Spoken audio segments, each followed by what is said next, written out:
We know the cell is basic unit of uh, animal body, and why it is basic unit, because it is representing the whole organism.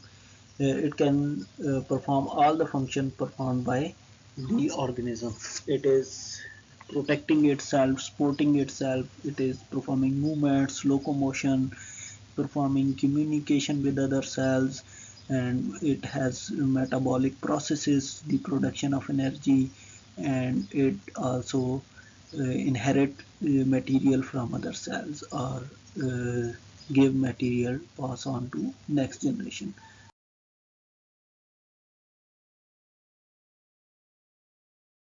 We know the cell membrane or plasma membrane is a double membrane that is made up of lipid, and then the proteins are embedded in that lipid. So the proteins, they are embedded into that membrane, so that is called as fluid mosaic model of the cell membrane. The Here we can see the proteins, they are embedded, and the carbohydrates, they are very less, and they are present toward outer side of the cell membrane. That this carbohydrate could be attached with protein, that is called as glycoprotein, or it could be attached with the lipid, that is called as glycolipid, but it is only present on the outer side of the membrane. So the membrane carbohydrate, they are present only on outer surface of membrane. They are uh, regulating fluidity of the membrane, because membrane is not a rigid membrane, it is the semi-fluid membrane. It means it is fluid. So the carbohydrates, they increase its fluidity or they decrease its fluidity. There are certain types of carbohydrates that decreases its fluidity. They act as markers. They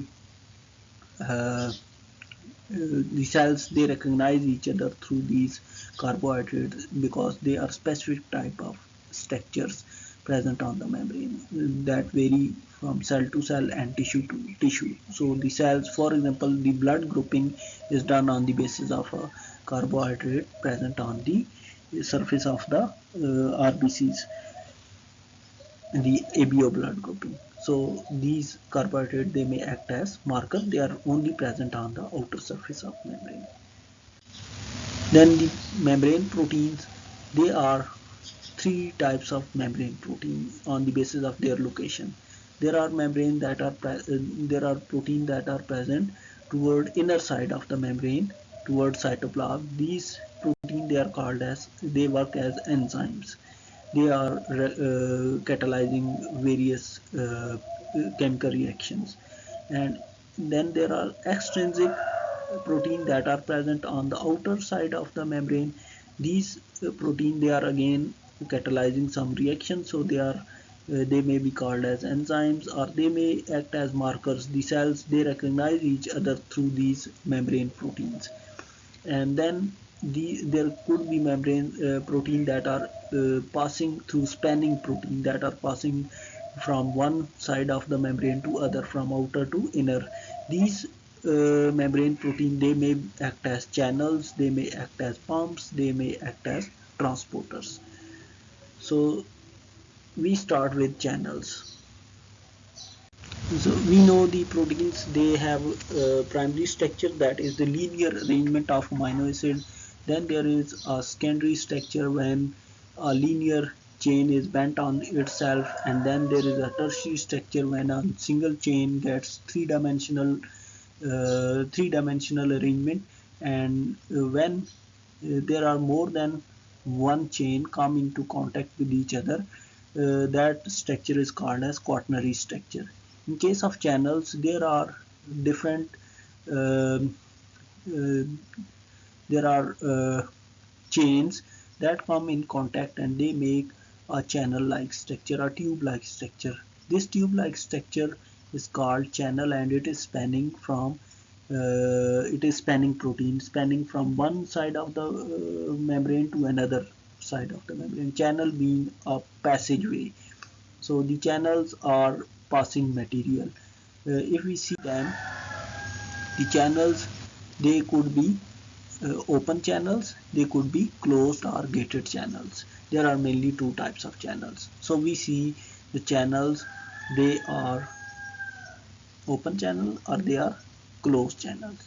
Open channels remain open throughout the life of the cell or the life of channels, because these are the proteins. Channels are protein, they are synthesized by the same cell. We know the cells, they have nucleus, they have the genetic material DNA, and this DNA is transcribed in the form of messenger RNA, and then this messenger RNA is translated on ribosomes in proteins. So these proteins, then they go into Golgi apparatus through endoplasmic reticulum, and from Golgi apparatus, because these Golgi apparatus, they are sac-like structure. So from those sac-like structure, these protein, they get out in the form of vesicles, and then these vesicles, when they come in contact with the membrane, we'll see their um, function, how these vesicles, they come in contact with the membrane. So when these vesicles, they come in contact with cell membrane, these protein that are enclosed in those vesicles, they become part of membrane. So now the channels are protein, they are uh, uh, inserted into membrane and they start functioning. And similarly, so channels could be increased in number and they could be decreased when this protein is working for longer time. Their structure could be wear and tear, and they could go back, they are engulfed by the cell, and they are recycled. So the channels, they those channels that remain open throughout their life or life of the cell, they are called as open channels, and the channels that have lids to close to get closed, they are called as closed or gated channels. They have gates, so they are called as gated channel.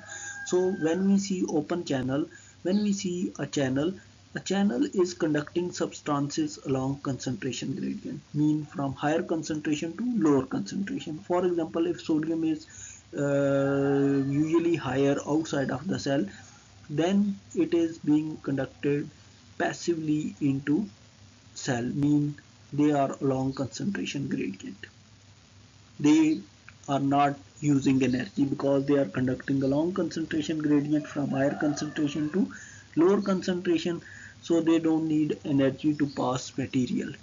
And then another thing is they conduct on the basis of the size of the substances. Those substances that are that get fit into the channel, they are passed into the cell or outside of the cell.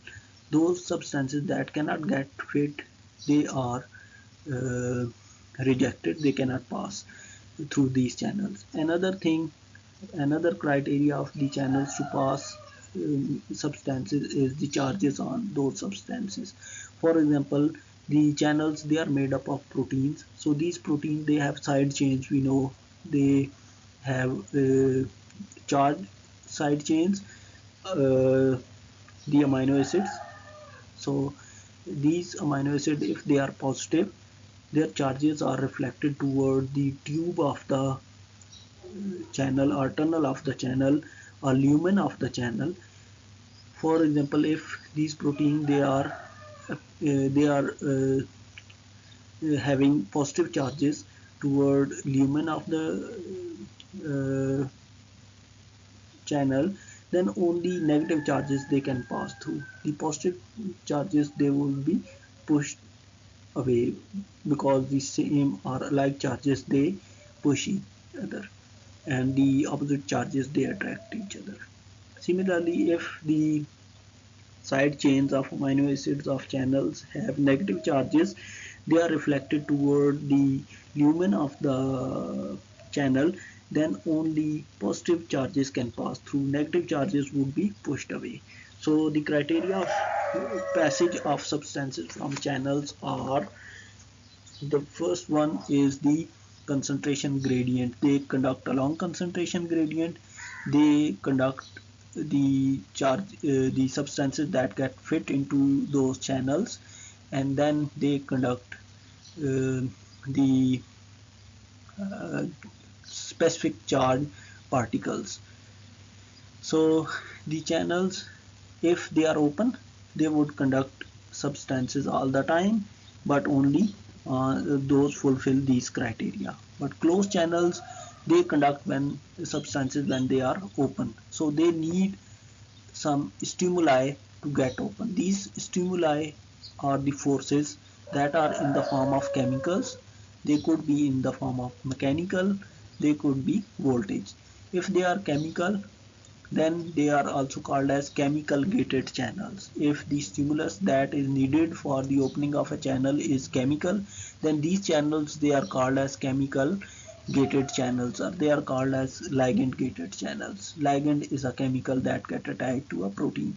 So the chemical gated channels and mechanical, when the uh, stimulus required is in the form of physical force, mechanical force, then these channels, they are called as mechanical gated channel. If these channels, they require a change in current or change in the charges, then these channels to get open, then these channels, they are called as voltage gated channels.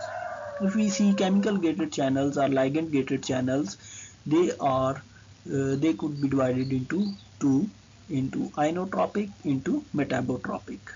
So inotropic are the chemical gated channels that when the chemical comes and bind with them, they get open directly and conduct charges directly. So they are called as inotropic. Inotropic mean they are conducting ions, and metabotropic mean they perform a metabolic process before conducting substances. They don't get open directly. They are also called as receptors. So these metabotropic channels are receptors. They are again they are performing metabolism of substances. So they are divided into two types, main types, that are enzyme linked and G protein linked. The enzyme linked are the channels that are linked to an enzyme. This enzyme could be tyrosine kinase. Tyrosine kinase, kinases are the enzymes that transfer phosphate group from one substance to another. For example, these tyrosine kinases, they transfer phosphate group from ATP to these enzymes and then to the other proteins.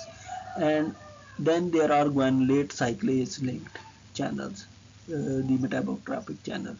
Guanylate cyclase are the enzymes that convert guanosine uh, triphosphate into cyclic GMP, the cyclic form of guanosine uh, monophosphate.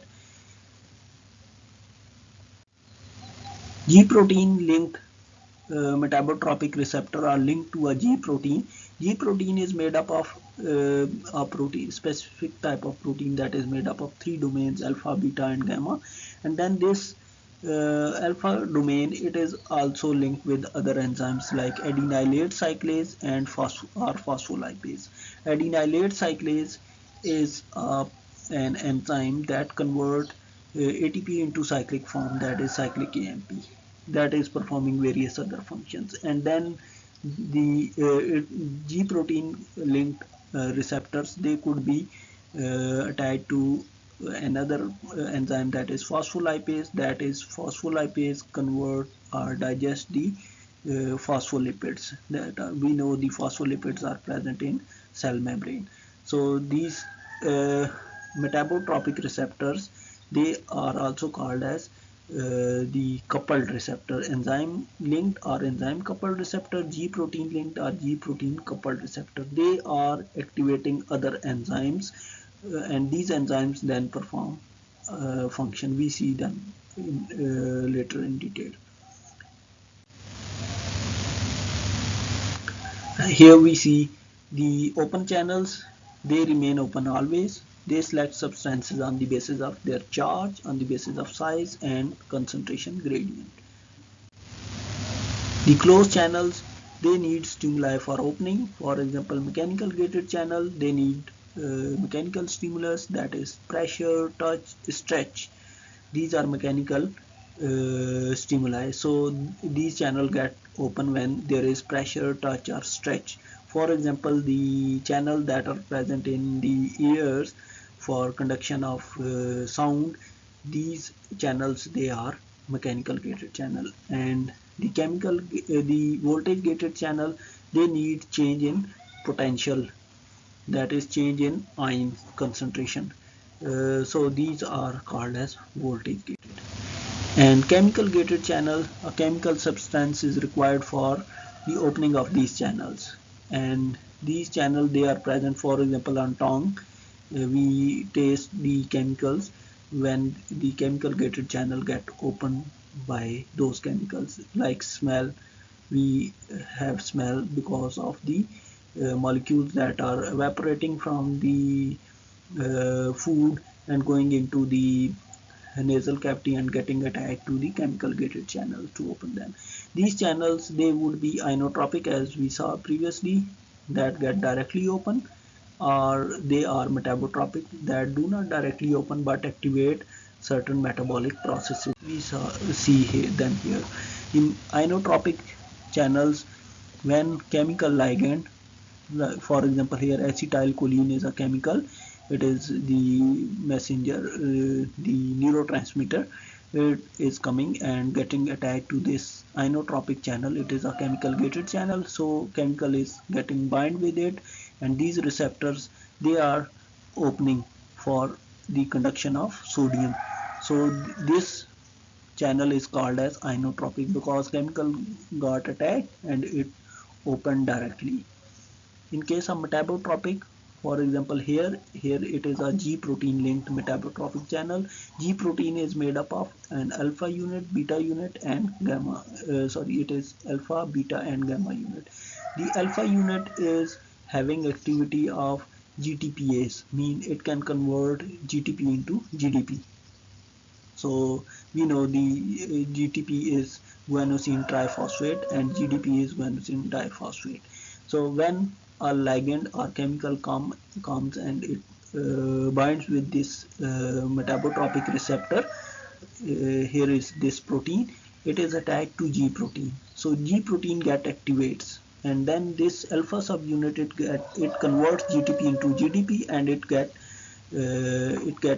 activated, and then it goes to activate other proteins. These protein, as we saw previously, could be adenylate cyclase, or it could be the phospholipases.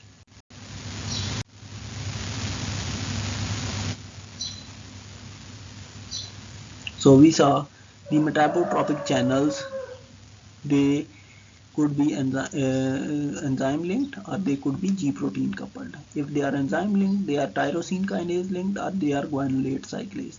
If they are G protein coupled, then G protein could be attached with the adenylate cyclase or phospholipase, two other enzymes. Here we see the tyrosine kinase linked enzymes. So when these are the receptors that have tyrosine. Tyrosine is actually amino acid that is present in these receptors also, because the receptors, they are made up of protein. So here are these receptors, they are in the form of dimers. So these dimers mean two domains of protein, they are detached when there is no ligand. When ligand will come, or the chemical will come, it will bind with these receptor. These domains, they get dimerized, mean they get attached to each other, and the tyrosine on them, they get phosphate from ATP, because these are kinases.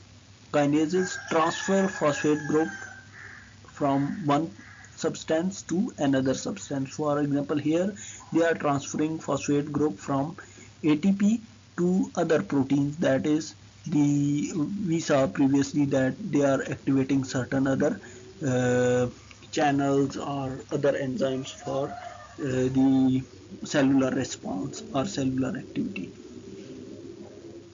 So these are tyrosine kinases. In case of guanylate cyclases, the substances, they come and they bind with these receptors, they get dimerized, and then they transfer these late cyclases, they convert GTP into cyclic GMP, and this cyclic GMP, it is performing various other functions. It is opening other channels. For example, here it is opening a CFTR channel and a channel for the sodium and hydronium exchange. So these cyclic GMP, they are molecules that can open other channels for exchange of various other materials. The metabotropic receptors that are linked with G protein, they may be attached with, then G protein is attached with adenylate cyclase, or it is attached with a phospholipase. As we saw, the metabotropic channels that are G protein coupled or G protein linked, these metabotropic channels, they have G protein. G protein is made up of alpha, beta and gamma subunit, and then this alpha unit can bind with GTP and hydrolyze it into GDP, and then transfer this phosphate group to activate the other protein. These protein could be adenylate cyclase. If it is adenylate cyclase, then this adenylate cyclase converts the ATP into cyclic form, that is cyclic AMP. This cyclic AMP can open other channels or can perform various other cellular activities. If this G protein is linked with phospholipase, then this phospholipase can digest phospholipid. Phospholipids are present in the cell membrane in the form of phosphatidyl inositol bisphosphate, and then this phospholipase converts this PIP2 phosphatidyl inositol bisphosphate into diacylglycerol and inositol triphosphate. This diacylglycerol and inositol triphosphate, they can open various other channels, or they can like calcium channel, and they can open they can perform various other cellular activities. So these metabotropic channels, they are also called as messenger second messenger system. Here is an important phospholipid, that is phosphatidyl bisphosphate. It is a glycerophospholipid because we can see the backbone of the lipid is made up of glycerol, and then there are two fatty acids, and then a phosphate is attacked with this glycerol. So it is a phosphatidic acid. Phosphatidic acid is then attacked with an inositol. So it is phosphatidyl inositol, but this inositol is again attacked with two phosphates. So it is phosphatidyl inositol bisphosphate, that is also called as PIP2, phosphatidyl inositol bisphosphate 2-phosphate. So the phospholipases in cells, these are the enzymes that convert it into diacylglycerol. Here the bond is between glycerol and phosphate is cleaved, and now it is a glycerol that contains two acyl group, that is the fatty acid long chains of carbon. So it is diacylglycerol, two acyl groups. So that is also called as DAG. And then an ocetol that contains 3-phosphate. Here 1-phosphate, 2-phosphate and 3-phosphate. So it is an inositol triphosphate, so IP3. So these two chemicals, they are of importance because they act as second messenger in cells. They can open other channels, for example calcium channels, and various other they also can go into the nucleus for transcription of genes. They can stimulate transcriptional factor for the production of those channels. So it is important to understand that these second messengers, they can not only open the existing channels, but they can also increase production of those channels. They can act as transcriptional factor. These second chemical messenger, they can increase transcription of those proteins that are helping to make those channels for the exchange of material. As we saw, the chemical or ligand gated channels, they could be inotropic channels, they could be metabotropic channels. If they are inotropic channel, they are also called as first messenger system. And if they are metabotropic, then they are called as second messenger system. Why they are called as first messenger and second messenger? Because in case of inotropic channel, the first messenger comes and the chemical comes and it opens the gates and there is conduction of substances, because it is done by the same chemical that is coming and it is opening the channel, so it is called as first messenger. For example, acetylcholine is opening sodium channel directly, so it is called as first messenger system. Only one chemical is performing its function directly. In case of second messenger system, they are metabotropic channels. They are either linked to, they are not themselves opening or closing, they are opening other channels through the, like tyrosine kinases or guanidate cyclases, because these tyrosine kinases, they are activating other proteins and enzyme to open channels. They are producing either cyclic GMP to open channels, they are producing cyclic AMP to perform various activities or open channels, they are producing either IP3 or and diacylglycerol to open channels and perform other activities.